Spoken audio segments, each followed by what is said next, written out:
موضوعنا ayaa waxa uu ku saabsan yahay waxa loo yaqaan gallstones ama dhagaxaanta kala xameetida gallbladder-ka ama xameetidu waa organ yar taasoo ka hooseysa beerka waxaana qaybta sare ee midig xigta kaga taala ubucda waa kiish yar oo lagu kaydiyo waxa loo yaqaan bile midabkiisu waa cagaar hurgud xigeena marka laga hadlayo dareerahani shaqadiisu waxay tahay inuu burburiyo waxyaabaha markaa duxda ah ama sidoo kale dufanka ah waxa sababa marka laga hadlayo gallstones-ka ama dhagaxaanta xameetida gala waxa la yiraahdaa 80% waxa sabab waa dhagaxaanta xameetida ku sameysma maadada loo yaqaan cholesterol-ka marka ay ku badato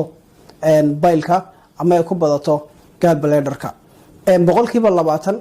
dhagaxaanta marka xameetida gala waxay ka sameysmaan calcium salt iyo sidoo kale maadada loo yaqaan bilirubin waa marka la burburiyo unugyada caasiga dhiiga xiraadiga ka soo hara ayaa loo yaqaanaa bilirubin marka labada qaybood ayaa u sababa inuu sameysmaan waxa loo yaqaan gallstones ama marka dhagaxaanta gala